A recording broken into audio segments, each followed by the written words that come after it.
పొంది పైకి లేచి రామచంద్రమూర్తి ఆ తల్లిని చూడగానే విచిత్రం ఏమిటో తెలుసా అండి? ఆ శాపం నుంచి విముక్తురాలైనటువంటి అహల్య రాముడి పాదముల మీద పడాలా, లేకపోతే రాముడు అహల్య మీద పాదాల మీద పడాలా?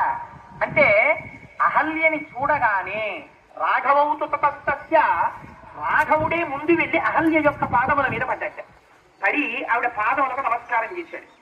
చేసిన తరువాత అప్పుడు ఆవిడేం చేసింది? స్మరంతి గౌతమవచ ప్రతిచక్రాహ శాశ్వతం.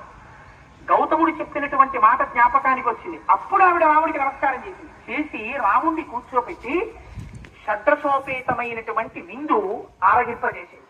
అర్ఘ్యపాద్యాదులు ఇచ్చింది. గౌతమ మహర్షి కూడా వచ్చారు. అమ్మా, నీ శాపం నుంచి నువ్వు విముక్తురాలవయ్యావమ్మా అని విశ్వామిత్ర మహర్షి సంతోషించారు. తన భక్తిని తీసుకుని గౌతముడు మళ్ళీ తపస్సు చేసుకోవడానికి వెళ్ళిపోయాడు. మహాభారతంలో అయితే చెప్పారు, అంజనాదేవి గౌతమ మహర్షి యొక్క అహల్యాదేవి యొక్క అంజనాదేవి యొక్క కుమారుడే.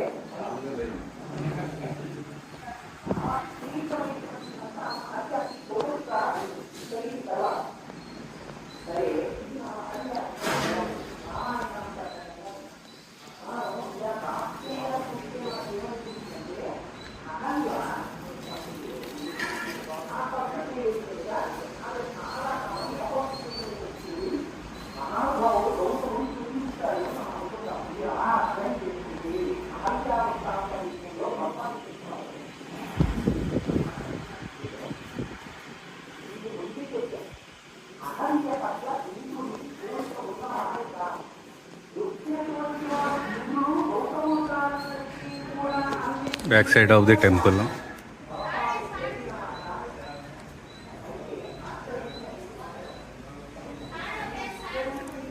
Canteen and 3 rooms.